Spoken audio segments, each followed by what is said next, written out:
From scattered crash sites to secret killings, they were all gathered here after the war. This is the story of Dürnbach War Cemetery.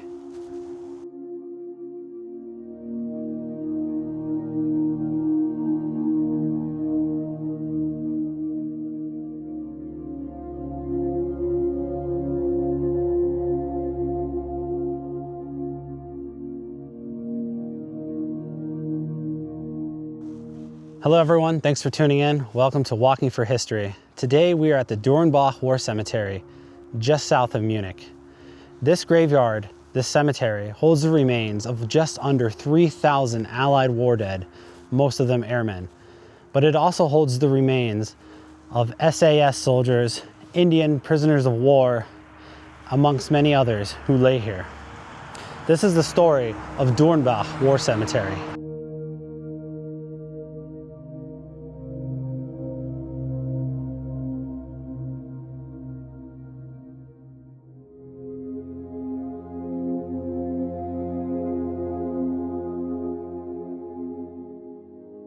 As you enter the graveyard, you're greeted by the altar, which reads, "Their name liveth for evermore." This saying was specifically chosen by Rudyard Kipling, the author of the Jungle Book, who he himself lost a son during the First World War. Saying greets you as you enter and are overwhelmed with the view of all the headstones. The majority that lay here in this cemetery are airmen who were shot down over Germany in various parts, such as Bavaria, Württemberg, Turing, among others. After the War Graves Commission went around Germany and gathered the scattered graves and brought them here. The site was selected shortly after the war.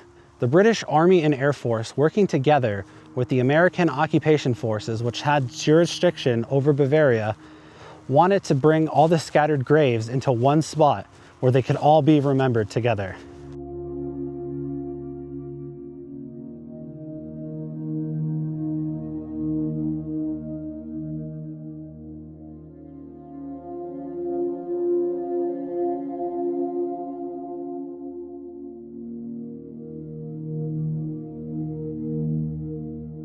As you approach the middle of the graveyard, you see this giant cross that has an overpowering view of the headstones below it.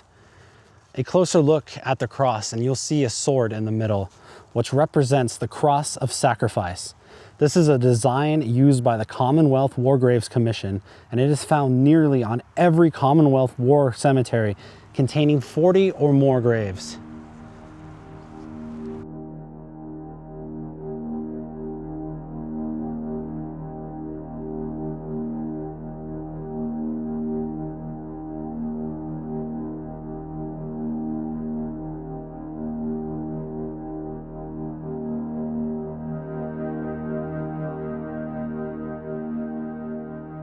So over here in plot 3, rows C, D, E, and F are the remains of Unified Indian Army individuals. Now, I was speaking to the groundskeeper and he told me that these individuals here were POWs. The tragic story that he also told me was that a lot of these POWs were used by the Germans as sappers to remove unexploded ordnance and such. But the problem is they weren't trained sappers. So as you can imagine, a lot of these men perished while doing that, among other brutal conditions that one endured under German captivity. Here we can see two different examples of an Indian soldier who is of Muslim faith and that who is of Hindu faith. Now, in life they were divided by religion. In death, they lay here together as brothers under arms. And next to them, we see a soldier of the Indian Army, known only here to God.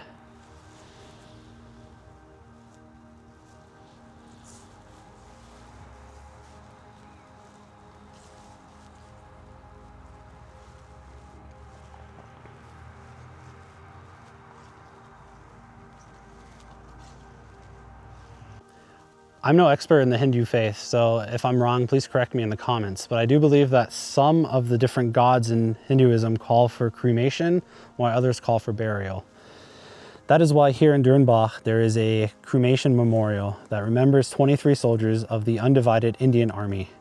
These 23 men died as prisoners of war through various locations in France and Germany, and they were cremated according to their faith. As you approach, you can see in honor of these soldiers who died in captivity in Northwest Europe and whose mortal remains were committed to fire. I assume this is the exact same inscription in Hindu.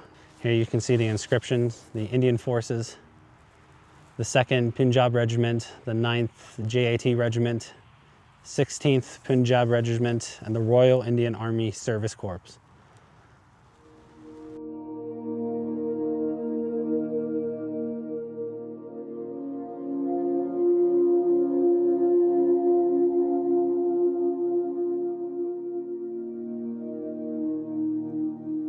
For those who casually know a little bit about the Second World War, you might think to yourself, wait a minute, didn't the Indians fight the Japanese? Why would they be fighting in Europe?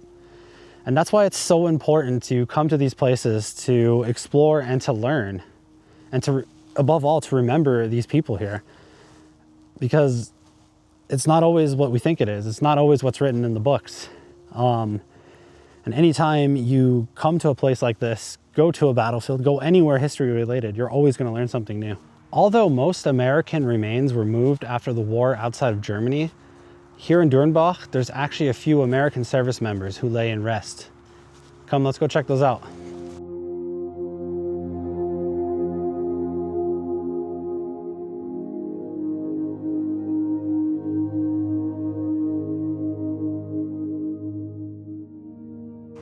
I had mentioned earlier that most American remains were moved outside of Germany at the end of hostilities. However, some Americans lie here in Dürnbach. For example, here is Flight Officer W.G. Shearer. He was a pilot in the United States Army Air Force who perished on the 25th of July, 1944 at the age of 26. I did a little research on him, and he was attached to the 166th RAF Squadron. His stone reads, "His name in golden letters is in our hearts at home." Heartbreaking words. However, he's not the only American that's laid to rest here. Among others is Technical Sergeant James J. Hannon, also of the U.S. Army Air Force, attached with the 9th RAF. First Lieutenant Stanley W. Penner, U.S. Army Air Force, attached to the 12th RAF Squadron, and First Lieutenant Eric G. Roberts, flew with the 9th RAF Squadron. So the groundskeeper shared an interesting fact with me here. If you take a look at some of these graves, they are quite spaced out from one another, while others are very close together. Now, the reason for that is sometimes when these planes went down, they went down with such impact that the bodies were so badly burned that they weren't able to identify who exactly was who, but they knew who was in that plane. Therefore, they would bury them close together. So right here we have BSW Elliott and GA Hopkins. Now, we're not sure if exactly they're laying under their headstone, but they're among these who are laid to rest here. And among those is our American right here.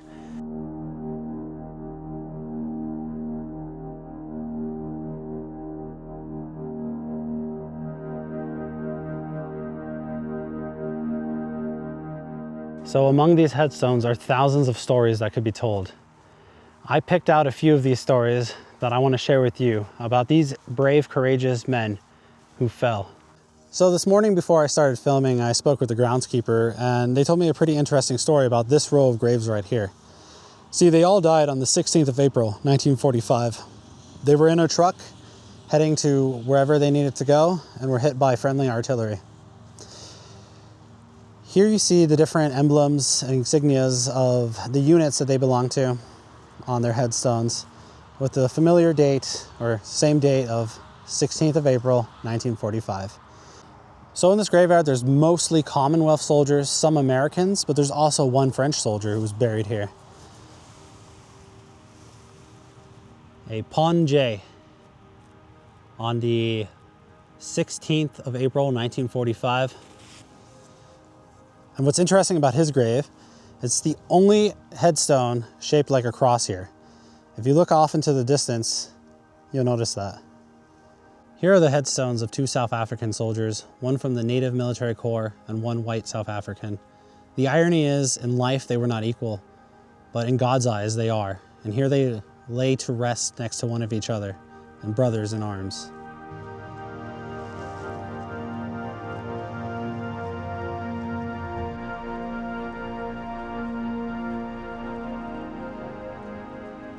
Dürnbach is also the resting place of men from the 2nd SAS, lost during Operation Loyton in 1944.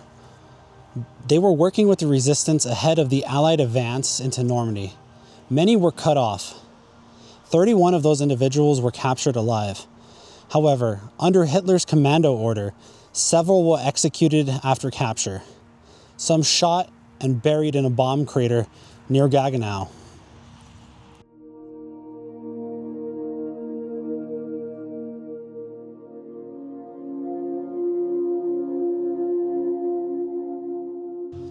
Goff was one of those SAS members who were brutally murdered. During his short captivity, though, he met a German officer who was also in captivity for destruction of government property, that of the name of Werner Helfen. Since Werner Helfen was a German officer, the guards were much nicer to him, so he was able to use his position to secure extra supplies and stuff for the captured SAS members before they were executed. Out of gratitude, Goff gave one of his operation maps to Werner Helfen. Werner Helfen was then able to escape, and later in the war, or later on in life, he sent that map to Goff's wife, where it is now in a British museum. Goff's and Werner's story is just one of those humanity stories that you hear in war where enemies collaborate with each other because they don't forget that they're human. You know, they're individual people. And it's stories like this that are just heartbreaking to hear, but also give you that little glimpse of hope in humanity itself.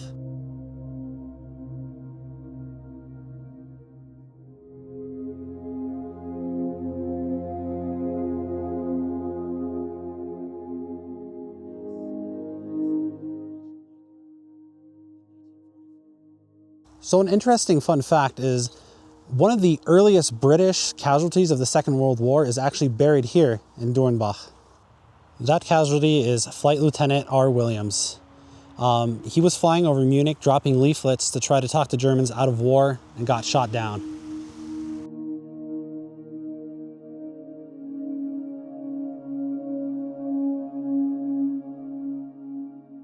Here we have the headstone of the oldest person buried here in this cemetery, that of Huntsbach. He was an assistant steward on the SS Orama, and he is one of 3 Royal Navy personnel buried here.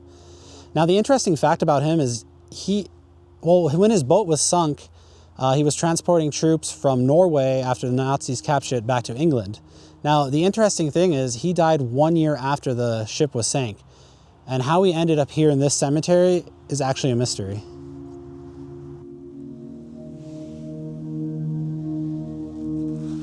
He was said to be the photographic pilot that has all the accuracy of a bomber pilot. This is the grave of Wing Commander Adrian Warby Warburton, and he is the last person to be buried here in Dürnbach.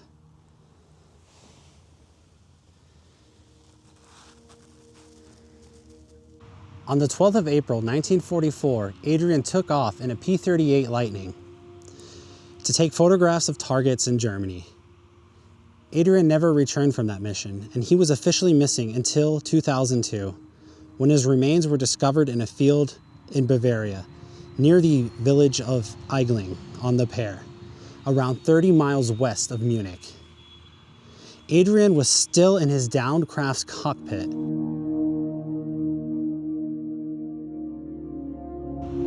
His remains were discovered and recovered in 2002 and were then examined by Americans who were able to use DNA testing to finally prove that this was indeed Adrian.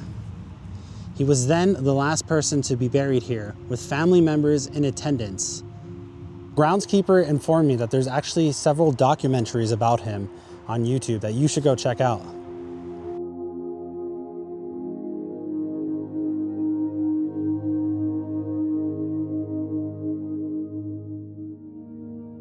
Here we come to the grave of Flying Officer Richard Macmillan Wallis.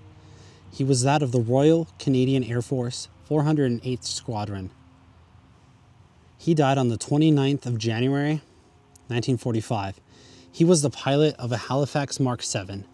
The aircraft was shot down and crashed.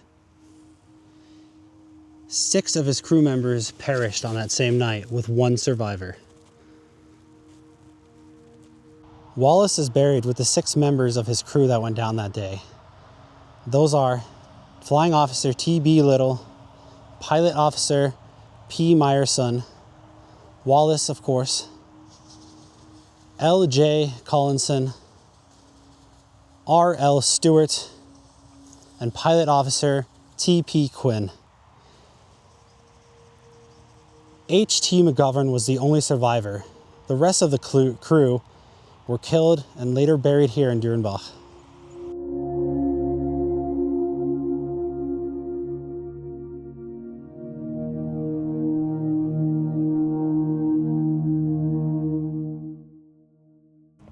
Here we come to the grave of Flying Officer Donald Gordon McKay of the Royal Canadian Air Force 405th Squadron. He died on the 16th of January, 1945, when his Lancaster collided mid-air over Pfaffenhausen, Germany, during a Pathfinder mission. The crew were first buried near the crash site and later brought here at Dürnbach.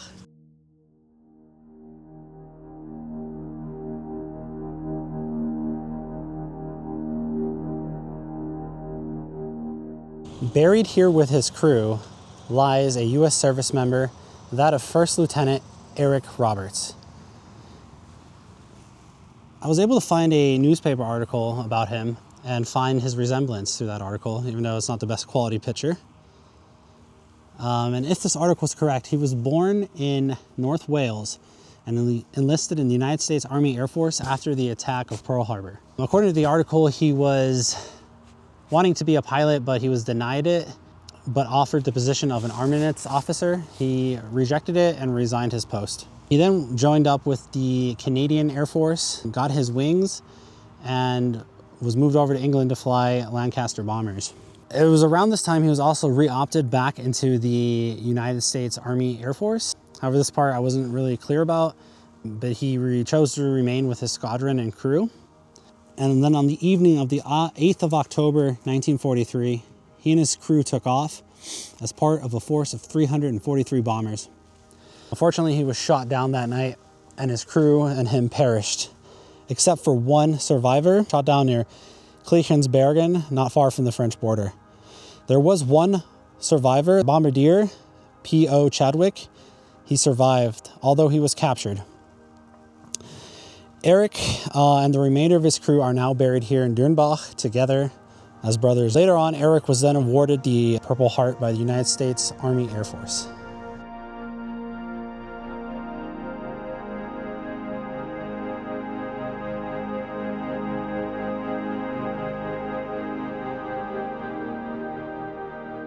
This right here is the highest ranking officer, a brigadier general, buried here in Dürnbach.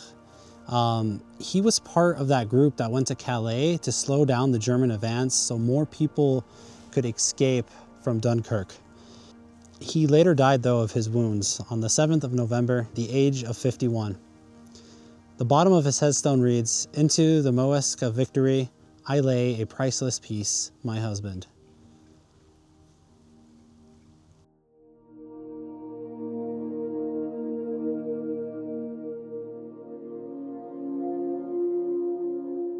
So an interesting fact, this row of graves here are the only ones buried here who died in this area. But that's not the only cool and interesting fact about these guys. These are the graves of those from Operation Whiskey. If you don't know what that is, it's okay. I didn't either. I had to Google it. But I want to go ahead and tell you guys. Operation Whiskey was a secret SOE mission that happened on the night of the 20th and 21st of April, 1942. A Halifax from 138th Squadron flew out to drop off 4 Soviet-linked agents near Linz. It flew over the Alps at night and crashed near Tegernsee here in Bavaria. Now, here's where it gets messy. There's no clear squadron code or conflicting notes on where it took off. Even today, the mission's purpose is unclear.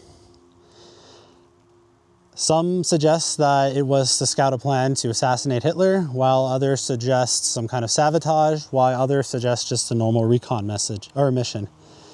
Some cool facts about Operation Whiskey, though, is there was a chained briefcase from the wreck.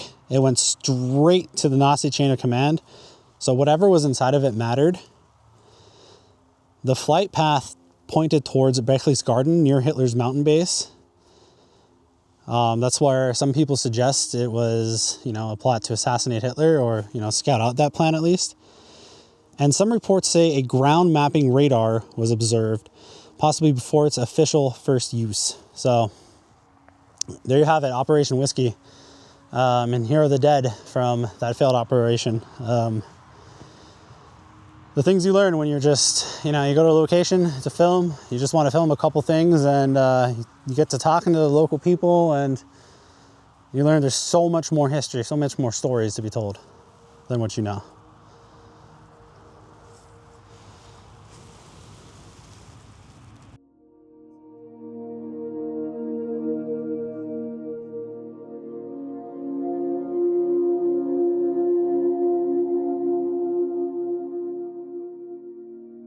So that was just a little insight into the Dürnbach War Cemetery here near Tegernsee, just south of Germany. Big shout out to the groundskeepers who gave me some really interesting information to help the quality of this video that I wouldn't have been able to find out on my own. If you felt like you learned something today and would like to learn more history with me, subscribe to the channel. I'd love to have you here.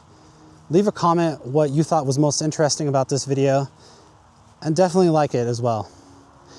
But more importantly, if you're ever in the Munich area, just about 45 minutes to an hour south, you can come here to Dürnbach and you could see the beautiful Tegernsee, but you should also see this war cemetery. Take a moment to walk down the different plots, read the headstones, and try to remember these individuals. Because for us, they're just names on a headstone, but each individual stone is a life and a story that needs to be remembered. Thanks for sticking around and watching this episode. I'll see you in the next one.